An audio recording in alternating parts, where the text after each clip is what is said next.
This is your guide to book publishing. Everything you want to know but didn't know what to ask with your host, Dr. Judith Briles. On the show today, you'll find out where book publishing is going and how to take advantage of it.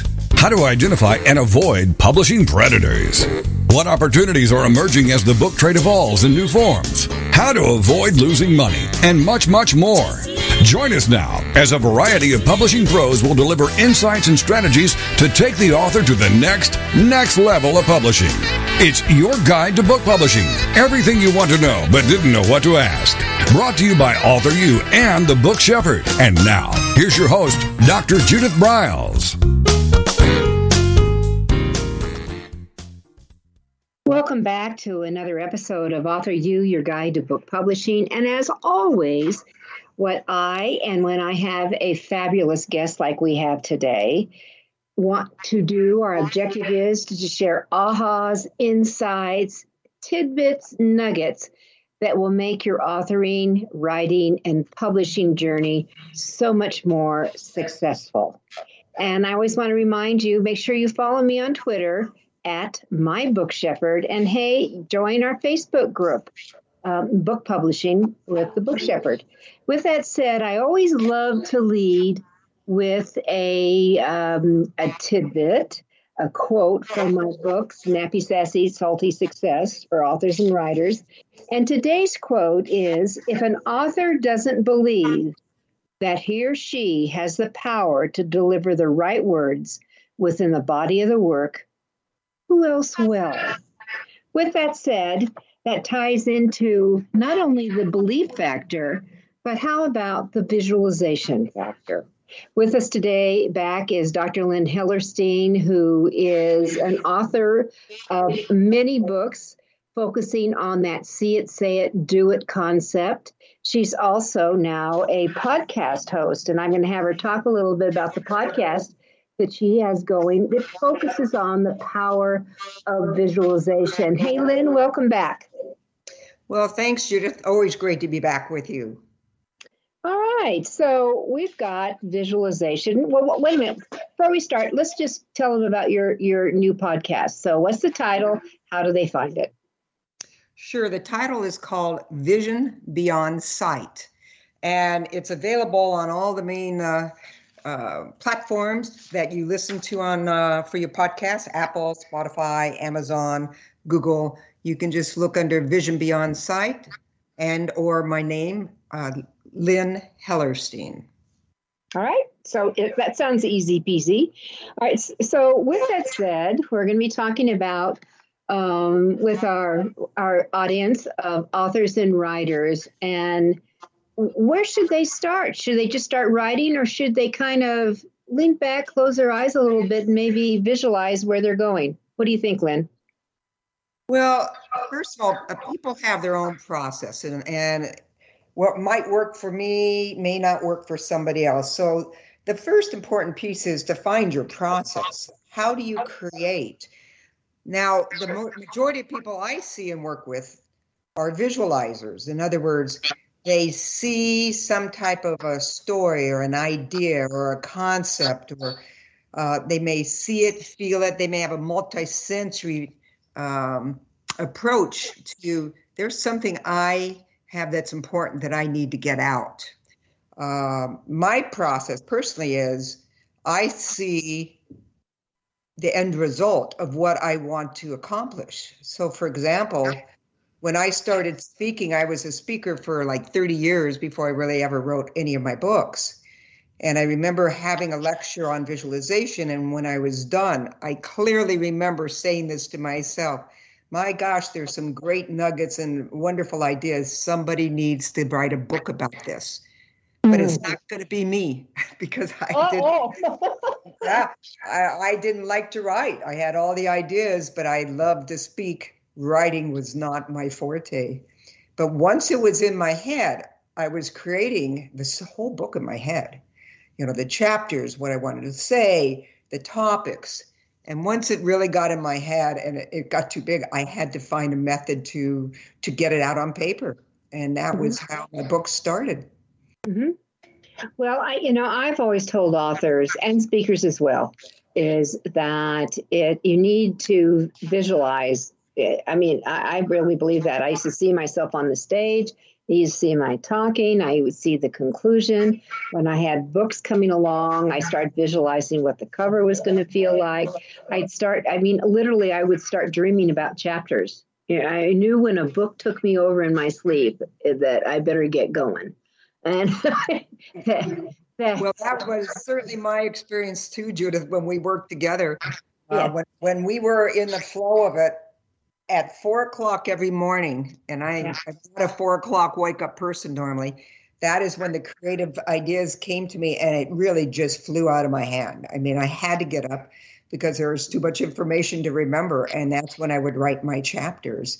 But something I really want to make clear for your listeners is not everybody visualize like you're describing and like I described. And a lot of times people will feel left out, like, I don't get these great pictures or great images.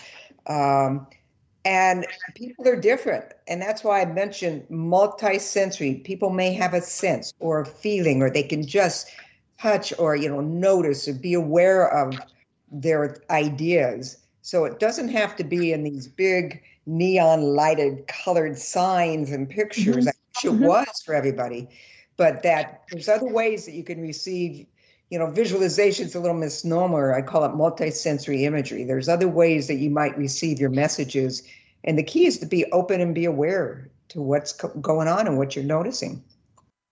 Well, I think that really is critical. I know that once a book starts, I would love to have authors really start, you've got a book, you're working on it, or you've already got it in hand. So where do you want it to go? What's your imagery? Where are you going to be on a cover of a magazine? Are you going to be featured somewhere? Are you going to be front of a group and you've got an enthusiastic audience jumping up and down and cheering for you?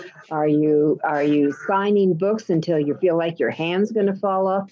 What's your image of that? See, I think that's an important thing. Once you're in the process and you've got it, we're talking about where the creativity juice is, but what about the folks that have got the book in hand?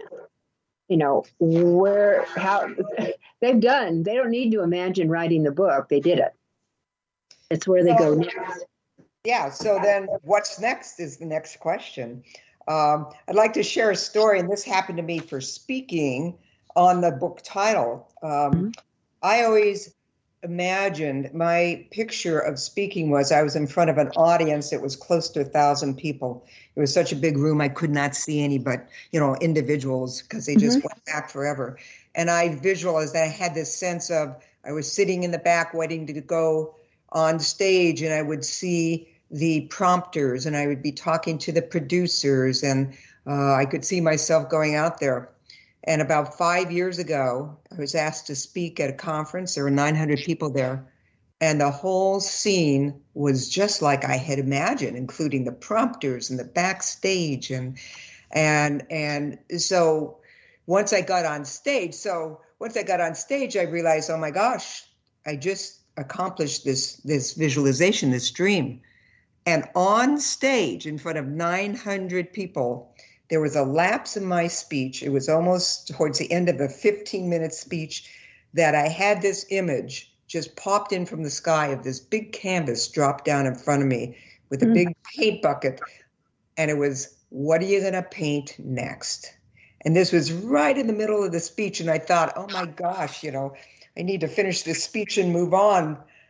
And I closed the speech, and I was always in awe, like, this phenomenal, inspirational moment to me, how long did I pause in front of 900 people?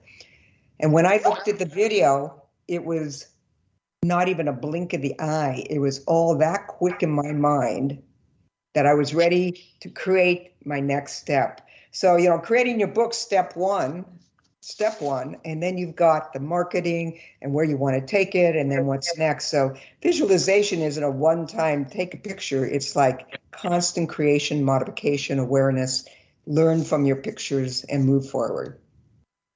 I love the idea that you went back and looked at the video that had been taken. Not everyone has a video of them speaking, but you were able to deal and see that it was a nanosecond, basically.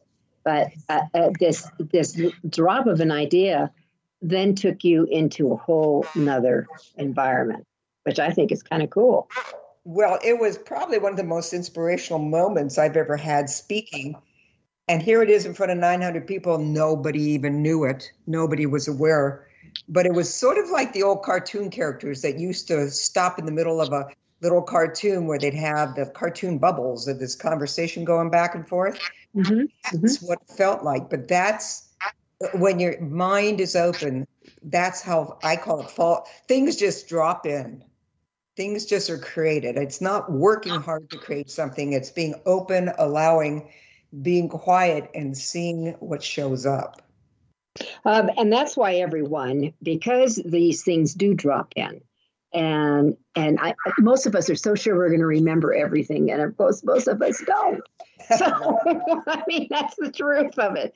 So what are you going to do so you don't fall into that? And what you want is to make sure that you've got some mechanism to record it. I carry sticky notes with me. I stick them in my pocket with a pen. So I can scribble a couple of words that will create a trigger for me and come back, because that is what happens. That is true. And what I use my phone. I just start an email of thoughts. Yes. So wherever I am, I just drop that in. And especially in the middle of the night, if something wakes up, I just drop it in.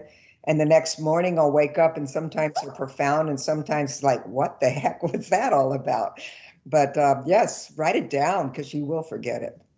And you bring it up, and you will, and that's a guarantee. Lynn and I are both, I've forgotten some brilliant ideas. I wish maybe someday they'll redrop in again, but I was so sure, Lynn, that, they would stick, and it's like, where do I go? So I always have that sticky note, or as you say, record it in your phone, send yourself an email with these ideas. We'll be right back.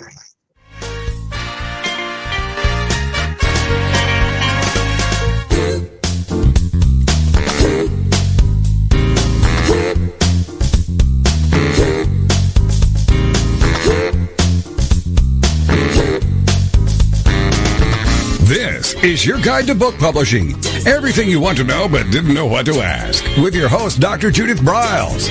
And we'll be right back with more great information right after these.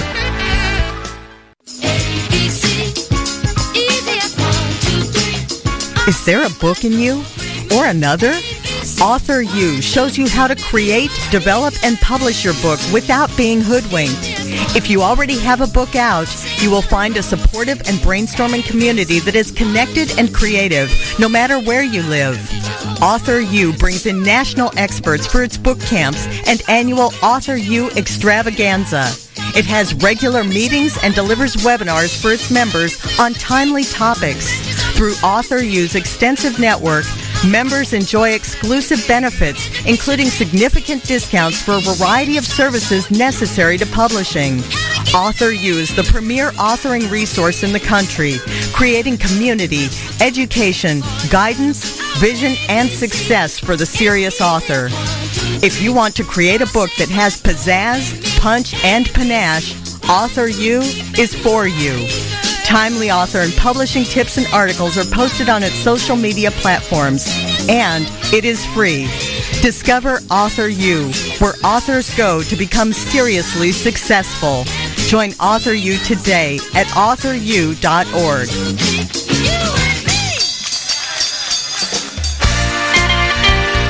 Welcome back to your guide to book publishing. Everything you want to know but didn't know what to ask. If you want to write and publish a book, if you want to be successful as an author, your guide to book publishing, everything you want to know but didn't know what to ask, is for you. Stay tuned and you'll hear about statistics, scenarios, and strategies on what to do now to get you published. So let's get back to the show. And here again is your host, Dr. Judith Briles.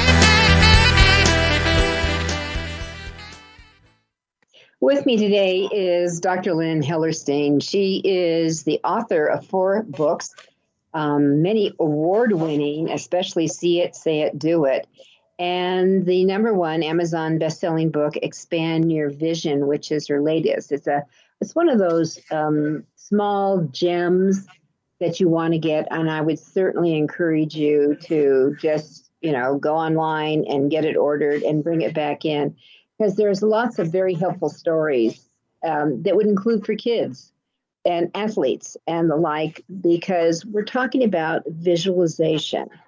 And maybe, Lynn, we can kiss on that, how athletes will use visualization to succeed in their game and then transition that to book publishing. Surely. So visualization has been an idea and topic that has been very well used in athletic performance, no matter what kind of sport, whether it's basketball or gymnastics or dance, and you can relate this to musical performance and to speaking, really, any kind of performance. And many of your top performers, especially athletes, hire coaches to help them work in the area of visualization. Visualization is so powerful, be it positive or negative. So if you're a gymnast, let's say, and you keep watching yourself in your mind do your beam routine, then you always fall off and you always fall off and you always fall off. This is the picture and the scenario that you keep running in your mind. There's a really good chance when you get up and do your routine, you're going to fall off the beam, just like you pictured. And so the goal is to really find a way to empower your own pictures. Many of my patients, when they have all of these negative images, I'll say, who's in charge of your pictures? And if it's a kiddo, they say, oh, my mom is, like my mom can control my mind, which moms think maybe they can do, but that's not how it works. And the whole goal is to empower the person to create their own pictures, their own movies, so that it's so important if you're going to practice your gymnastic routine, you see it, feel it, and move it in your mind's eye, in your whole body to practice. And there's studies to show that when you practice, like throwing the free shot over and over again, that those people that practice accurately score and improve almost the same as somebody who's out there throwing the three-point shots or the three throws. So visualization is a very, very powerful thing for performance of any type. Now, people say, I can't visualize, and that's something we run into a lot. And often that's not the case. Again, it goes back to maybe they don't see the big pictures, or they work so hard and try and think and muscle through things. That's not visualization. Visualization takes place when, again, you let go, you allow to just be aware and create and see what shows up.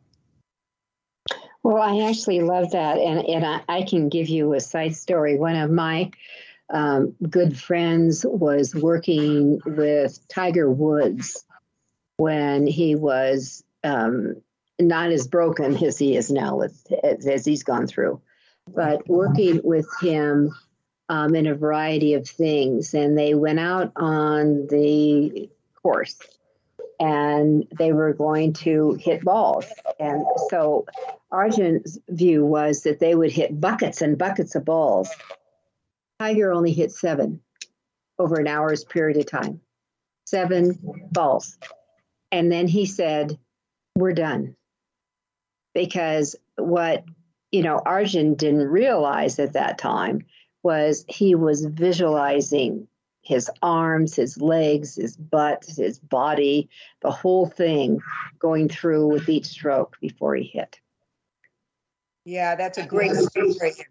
And what's really important, again, it's not just seeing it in our mind, you're embodying and feeling those strokes. And there's a story in my book, See It, Say It, Do It, about a professional woman golfer, Val Skinner, where she had visual problems and misread the greens because of her visual problems. That's why she was in vision therapy. But she was a fantastic visualizer. When she prepared for a shot, she would just look, stand there, close her eyes, And she could see every blade of grass go down in slow motion and then come up as the ball would go over it. Wow. And boy, did I learn about visualization from her. And we had the opportunity of following her at the LPGA when it was in Denver years ago. And she hit a shot that turned and just curved way to the right, went into the water. And I talked to her later. I said, Val, what happened on that shot? She said, well, I had visualized the shot, and then I decided as I approached the ball, I'd hit it a little more to the right. And she said, my mistake was I should have backed away from the shot, re-visualized it, and then hit it. But instead, what she did was she moved right in the shot, thought about hitting to the right, which is what she did, and then made a big error in it. So, when people learn how to visualize, there's no question you practice, you get better. It's a fantastic tool that, is with you from being a baby to being an adult. It's a very, very important tool for success in life. Mm-hmm. So when an infant is on his or her back and she is reaching up at that little module that's coming down, is it their brain that's working? It's their eyes? Yeah, when I talk about vision, I'm really talking about the brain is the seeing organ of the vision.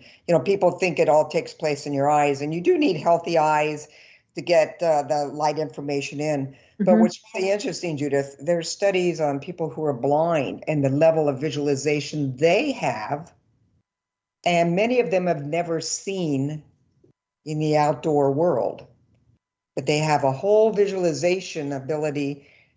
And this is shown through their artwork, through how they speak and what they imagine. So visualization is all about the brain. Mm-hmm. Well, you do have, tying that in and how they see it in artists, reminds me of your client, Betty. Yes. Who you prescribed her glasses, and basically she rejected them because it would screw up her visualizing. Yeah, Betty, when I saw her, was 70 plus years old and sweetest little lady, and she'd come in for eye exams, and she had quite a bit of what we call astigmatism, which most people who wear glasses or contacts have astigmatism, just a different way of being blurred. And so it was very early in my career, and I worked with her, got the best prescription. She could just see great. She says, oh, this is beautiful. Well, I don't want to get these glasses, though. And I said, well, why not? You see so much better without them. You're almost legally blind. And she goes, honey, you just don't get it.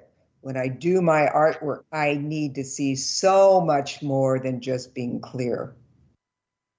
And I'm like, that's what started me into this whole journey into visualization. What is she talking about? I just graduated after 8 years of college, learned how to do this, got her to see great. And she's talking about, but there's so much more to vision beyond eyesight. And she just noticed if she wore glasses and saw clearly, it just cut out her peripheral awareness and her creativity. And she just needed to be much more aware of her peripheral vision and not be so aware of her central clear vision, which is what glasses usually do for you. So Betty, I thank Betty for really getting me started on this journey of vision beyond sight. Mm-hmm. So it is vision beyond sight on that. So let's do, as we transition, say, coming back to an author who is very close to launching a book. What could be some of the steps that she could go through to maybe be more into her entire launch? Sure.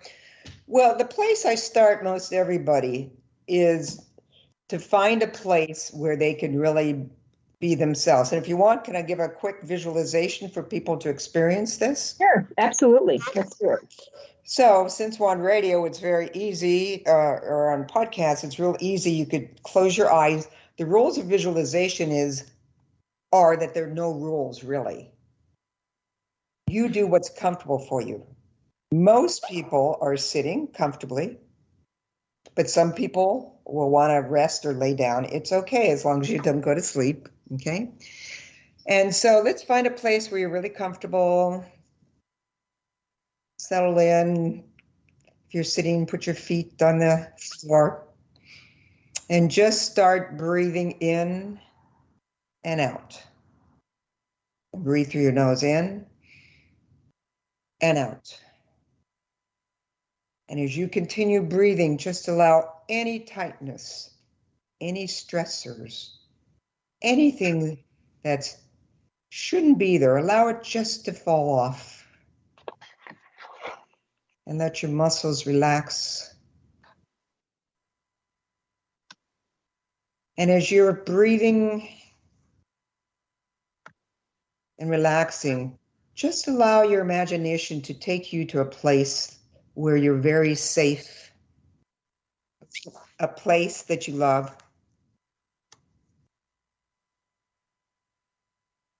And just notice what's there. Many people go to the mountains, or they see a river or a water.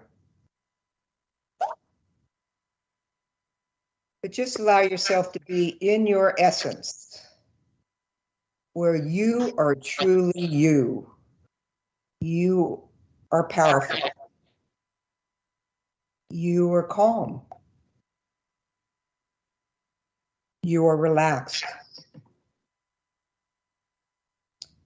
And just enjoy what you see, how you feel. The beautiful smells of the flowers or the grass or the clearness. And you can allow yourself to go there at any moment with the breath. And this is the place now that you can create from, where this is your place, this is where you're strong, this is where you are creative. And this is where I would start just seeing what comes up for your launch. Oh, I love this idea. So just let your senses take over. Sure. And whether it's your intuition that's in play or some other situation, it could be somebody else's launch all of a sudden drops in, and all the fabulous things that happened may become your influencing factor. So much more. We're going to take our next break. With us is Dr. Lynn Hellerstein, and we have lots to talk about.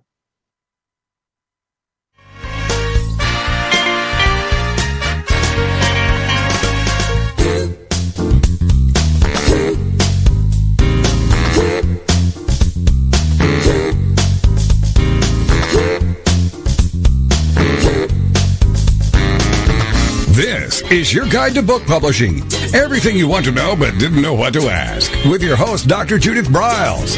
And we'll be right back with more great information right after these.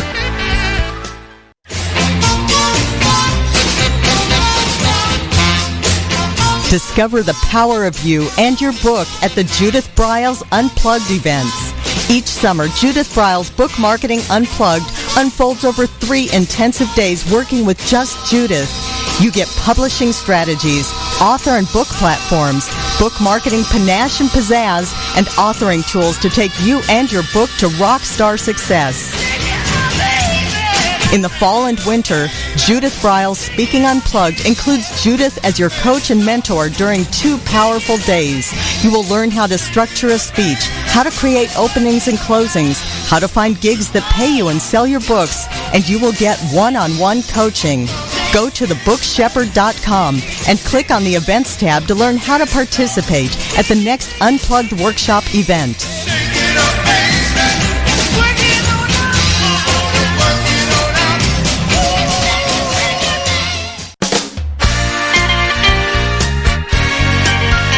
Welcome back to your guide to book publishing. Everything you want to know but didn't know what to ask. Coming up, you'll hear more about statistics, scenarios, and strategies on what to do now to get you published.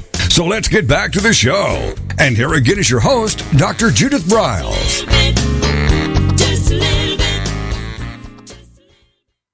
With me today is Dr. Lynn Hellerstein, and that what we're talking about is just vision. Lynn is the author of Expand Your Vision, which I highly recommend to all of you. It's one of those, it's a shorty book. We're not talking about a 300-page, a 200-page. I don't even know for 100 pages, Lynn. What did we come in at on this book? I think it was 76, is something like that. Aha! 76 trombones, everybody. Something like that. Oh, well. But it's a 5x6. It's very short. And it's easy to get through with, the exercises to get you into a creativity mode. And I think one of the things, Lynn, that, the exercise you just took us through before the break is that I think everyone should, if they're relaxed enough, is to allow that wonderful expect the unexpected. That's the positive that comes in. Not horrible phone calls and knocks on the door, but the unexpected, something delightful that you just hadn't thought about that could take you into another realm. That's my experience when I do these things. I totally agree. And often when writers get blocked or stuck, and the question is, what do you do about that? And the tendency for a lot of people is to try harder and try harder and force yourself. And that usually drives you into, a deeper and deeper block or frustration, avoidance. Instead of doing the stop, close your eyes, calm down and rest and work through it. So maybe we're kissing on. I love the idea of using this for writer's block and the stress factors out there. I think that would be a great exercise to do, to move to the next, whatever the next is. Yeah, I agree. And sometimes what it takes is getting up and moving first. Just sitting in a chair, staying in a locked muscular position, that's kind of reflective of what's going on with your mind. It's just locked and not moving. And it's very well known that if you can get up and take a walk, do a run, swim, even just walking around the house, movement. I mean, the whole goal in writing is flow. And if you're just locked up in your body, often you're locked up in your mind. And the goal is, what can we do to open up some flow, from the body, mind into your book? So we'll have people get up, move, that as well as breathing. Just being aware of your breathing is so important at any stressful moment. Before I ever, get up, speak, especially if I'm beginning to get nervous, I have a couple different breathing exercises that I do. And you might want to go, which exercise, what's right. There's no right or wrong. Just tuning in and starting to pay attention to your breathing. What it does is takes your mind off the stress of what you're trying to do. And again, just calms you down enough that things can open up and now you can get back to your creative mode. And that's really the goal of what we're trying to do here. I loved your suggestion that maybe not putting the pen right down and putting your head back, but get up and moving around. So you just gave me permission that when I get into any of those modes, that I get to go get another mug of tea. Okay, I'm moving around. And then coming around, wrapping my hands, because I'm cold a lot. So wrapping my hands around, a warm mug of tea. Well, actually, I can, as I say that, Lynn, I can feel my shoulders start to drop. Just seeing that visualization, that's what I'm doing. So what you brought in were two other senses, Judith, just in your life. Fun. The warmth of your tea, the smell of the aroma of whatever tea you had. So what you're doing is multisensory stimulation, which is exactly, each person has their own way of doing it. And the goal is find what works for you. Yeah.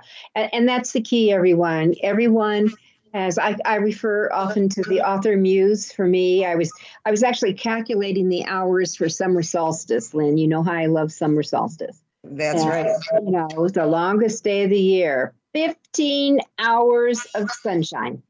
And I actually looked up the sunrise in my neck of the woods of Colorado at 5:28. And, it doesn't go down until 8:58. So I am calculating how much I get to enjoy that. I love it. Judith, this is my favorite time of the year. The more the sunshine, the better. And I'm already preparing to be sad after the solstice because the days get shorter. And I just love the long, long days of summer. And, Yes, I go through the same process. Oh, no, winter's coming. Oh, no. So that leads us right into pre-planned anxiety. And then when I get to December 20th or 21st, when winter solstice hits, I think, oh my God, 2 to 3 more minutes of sunshine every day. I'm so happy. Here on the total same clock. That's so funny. I am. All right.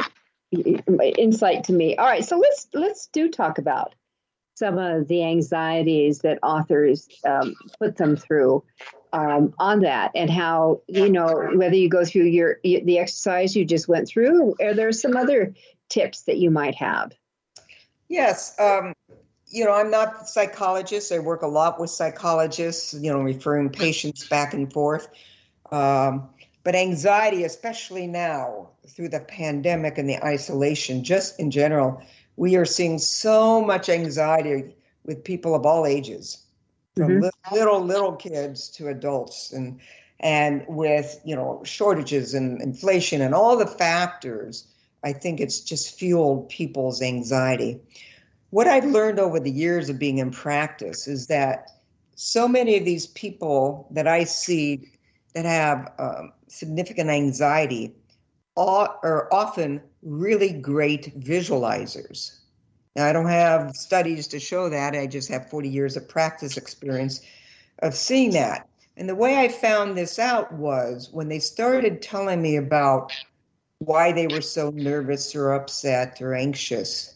You could see them visualizing. It was like they were looking at the movie in their head with all the details and well, if this happened, I could see this would happen. And you could see them planning, well, if I fell off the beam, then I would hurt myself, and then my mom would be there, and then I would be disqualified. You could see and watch them visualize the entire process of being in the anxious state, step by step with detailed power. And what I realized was, what if we could help them, again, like we spoke at the very beginning, empower them to be in charge of their pictures and do something different about their imagery, change their pictures. So, for example, since we're on the beam, when I had a gymnast who used to be great gymnast, but she'd really freak out when she was thinking about double and triple back handsprings. So she imagined herself, and this is what she would do when she was, at night and just relaxing. She would do a balloon trip of relaxing and going up in a hot air balloon and go to the clouds. And once she got to the clouds, she brought her beam. And in the clouds, there was this mysterious harness. It would come down. We never saw where it was connected. It would come down somewhere from the heavens to hold her upright. So she just empowered herself with all the tools she needed to be safe and better controlled in her routine. And she would then visualize herself going through her routine, especially her back handsprings. Because she had the harness, she could feel she was straight, and she could then visualize over and over again how it felt to do that routine when you're safe and successful. And so this is the opportunity when you're creating your imagery. You could bring in whatever you want into your imagery to help support you. If you're writing your book, I haven't told you this, Judith, but I used to bring you into my imagery. What would Judith think? How would she say about that? And you would empower the things I would do by, I was just rehearsing in my mind while I'd be stuck and running through some of the things you've told me. And that would help me a lot. So this is how in anxiety, if you first just notice the pictures you have going on in your head. Notice the words you're saying. I'm not good enough. I can't do this. I'll never be a bestseller. I need support. Notice your language, notice your pictures. And then see if you can kind of separate yourself from that and just notice, that's what I'm creating in your mind. That's not truly what has to happen. That's what I am creating right now in my mind. And then see what you can change. Say something different. See somebody, a spiritual guide, a brilliant guide, somebody come in to help you sort out this mess. And that's how the first step of when you're really anxious, if you can get yourself together enough to notice that, you might need a coach or somebody to just say, stop and notice. That's step number one. And then step number two is the breathing. We go back to the breathing. Just put your hands where your body's tight, like on your throat, on your belly. And we just have you breathe right into your hands. Because again, when you're in an anxious state, you're not going to be productive. You're not going to be accurate. You're not going to be creative. The goal is if we can, calm the fire down, it puts you back into a state where you can then get back on the horse and move forward. And so those are a few tricks with anxiety. And in severe cases, of course, you should be seen by medical professionals. You might need medications. You might need counseling. But there's so many little tricks you can do to just breathe, relax, and do something about your pictures in your mind. And there's step-by-step instructions on some of those activity in my first book, See It, Say It, Do It. And yes, it's written really for parents to do with kids, but I can't tell you the number of parents who have said, I am a coach professionally. Would you mind if I use some of these strategies with my adults? And I go, they work as well, sure. Sure. Lynn, when you talk about the repicturing or when you start setting up the dreaded list of everything that can go wrong, and dreaded is the right word for me, because it sets the stage that, oh my God, let's go ahead and script out how everything can just get blown. And instead of the whether it's an acceptance, whether it's acknowledgement, whether it's achieving a chapter. I'm a big believer that when you get to each one of these little goals, there's some kind of reward that will come into play. And that will support you to reach for the next. With that said, we're going to take our final break. With us is Dr. Lynn Hellerstein, and we are really talking about using your vision to be successful.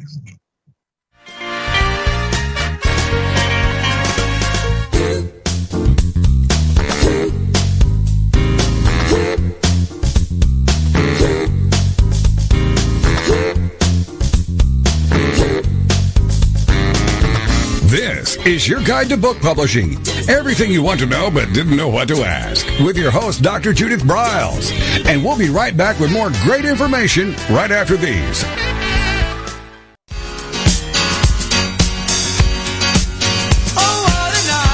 Are you confused about publishing options? Do you know which printing option is best for your book? Does your stomach flip when you think about selling books? Or do you feel overwhelmed with what to do about book marketing and publicity? Get the answers and much more. Get them and from someone who knows publishing inside and out from both the traditional and independent sides, how to make a successful book. You can't do it alone without paying the price. You can spend your money creating a book that turns out to be so-so. Or you can create a book that looks and feels classy, builds your brand and platform, and is a success, a bestseller. It is your choice. You choose. If you want author and publishing success, you want Judith Briles as your book coach. Sign up for her weekly blogs and e-zine at thebookshepherd.com. Welcome back to your guide to book publishing. Everything you want to know but didn't know what to ask.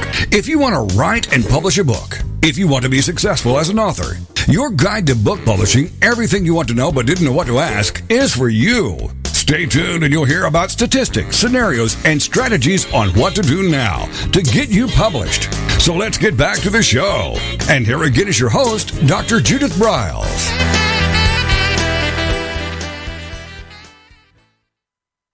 right. So in our final segment, I asked Lynn to share a story that really involved her granddaughter, who is at the ripe old age of 11, has become an expert in really visualizing, getting through the day, going on to the next step, success. And, as Lynn was talking during the break, a visualization dropped in of one of the people in my author salons, Saturday salons, that is so afraid. And Lynn, it's a fear factor. Oh my gosh. So afraid of finishing her book because someone will find an error in it. Someone will find an error. I am sure she has that in a running banner going across her forehead. That's my vision of her. You've got neon lights. Neon lights flashing that are animated. Yes. And that I think that all of us need to be aware that, yes, there can be a mistake. Will it shatter your life? Highly improbable. Will most people notice? Probably not. But if you don't get these books out there that are important, and I believe her book is important, and she finally showed me part of several pages, it's like 30 pages of the manuscript. It is good. She's a decent writer. And I'm just going, you got to get this out here. You got to get this out here, because if you don't, it will die with you. And I think that with the steps that Lynn's talked about will bring you to the level that your dream, your wish, your aspirations, what you want to achieve won't die within you and no one will know it. Judith, if I could comment on this person you just mentioned, because I so identified with that. When I wrote my book, I was scared to death. You know that. Well, I do. Yeah. But it went beyond the fear of somebody finding a mistake. It was really the fear of somebody finding me out, who I really am, what I really believe. And the real perfectionism, if you're a perfectionist, which I call myself a recovering perfectionist, it will hold you back. And I even write about it, and I know it, and it even got me, and I knew that. And I had to go through my own process. I had several of my colleagues read it to make sure they didn't think I was too far out on the limb. That was my own insecurity. Okay. And then I think what finally made a difference for me was that I realized if I didn't get this out, then all the people I think it could be helpful for would never get a chance to even get any part of it. I had to weigh that versus I may have made a statement. My books are kind of far-reaching for my optometry field. They're not like mainstream belief at all. And going out on the limb for me was one of the scariest things that I think I've done, because it was really being vulnerable and open as to here's what I think, believe, and I'm going to say it to hundreds and thousands of people. And that's the fear that I think underlies. We have lots of other little excuses of a mistake or it's not perfect, but it goes much deeper in the process of letting it go and hearing that it helped one person, helped me then go further and write again. But I understand that fear, and it's not a simple, oh, don't worry about it kind of thing. It is like neon lights. I would love to address and ask her, close your eyes. When you're thinking about getting your book out and somebody finding a mistake, tell me what you notice. Where is that in your body? What does it look like? Those things can be addressed. Those things can be helped. And if we don't allow somebody to help us get that fear out, then exactly what you said, you get buried with your book and you haven't made any difference in the world, and nothing's changed. Yeah, and that's very sad, and I have never been a perfectionist. So I don't have to worry. I learned, I was years ago, and there was two things. There's a couple of things that when my baby died, I learned that I used to be a fanatic housekeeper. Oh my God, Lynn. I would dust every day. I would, I'd do the floors every day. It was, looking back, I want to say, were you nuts, girl? Anyway, but when Billy died, I learned very quickly the dust will be here today, it'll be here tomorrow, and it'll be here next month. Your kids may not be. And that was such a dramatic leap for me. I threw so much out in that process. Well, that's so true. And it takes a wake-up call. Mine was a health issue. Mm-hmm. It takes the wake-up call. And really, it was my health issue. It'll be 20 years in November, where I had colon cancer, that woke me up as to, you better get out and move and do what you want to do here, because you don't know if you have tomorrow. Mm-hmm.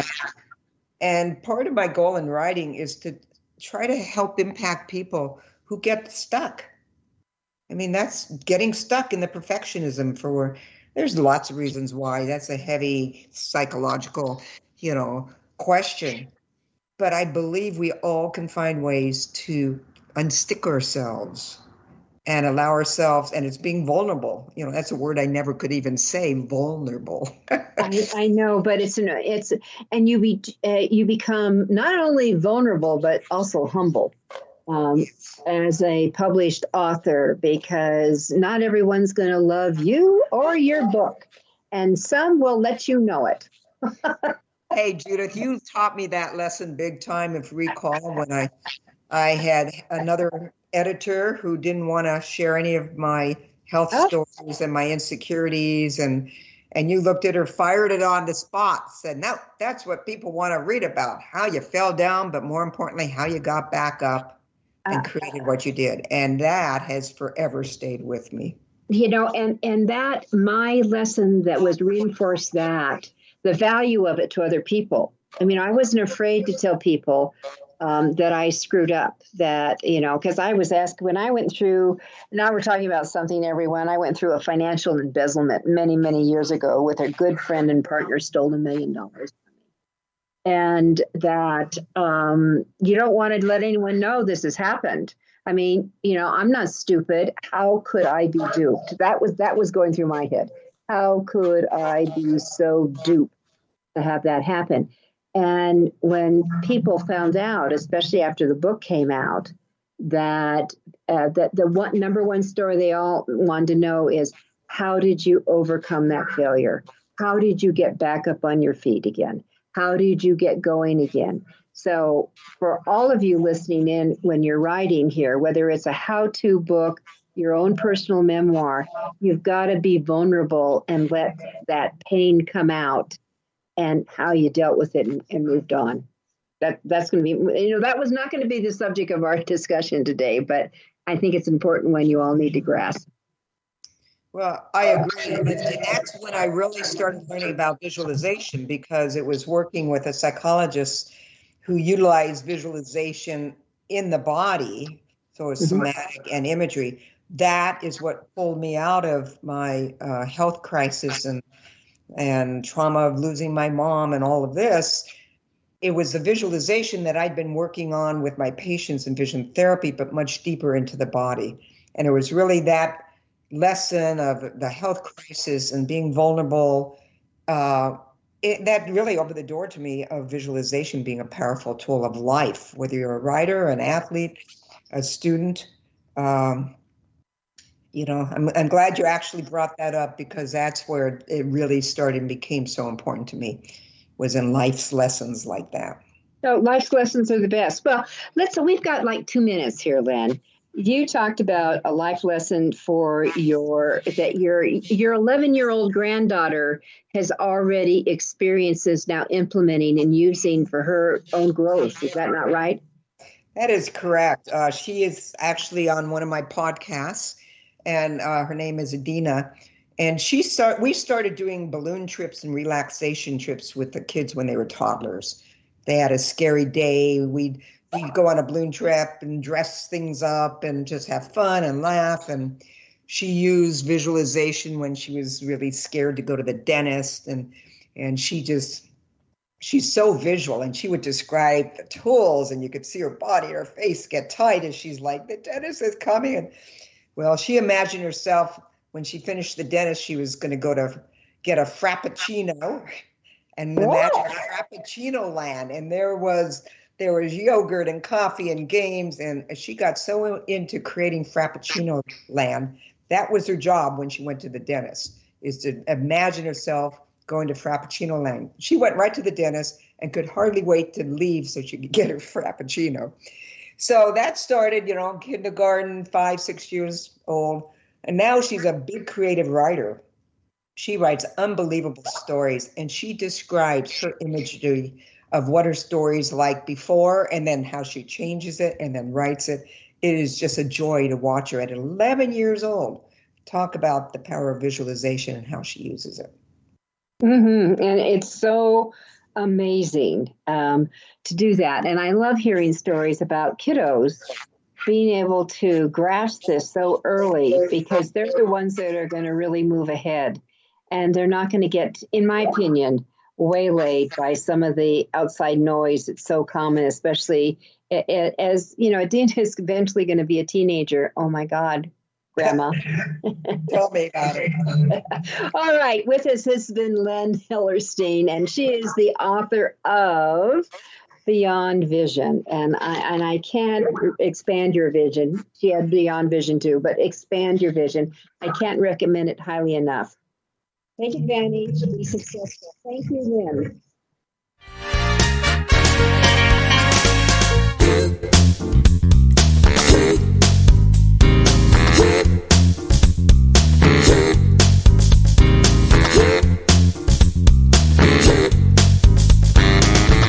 Thank you for being a part of Your Guide to Book Publishing. Everything you want to know but didn't know what to ask. With your host, Dr. Judith Briles.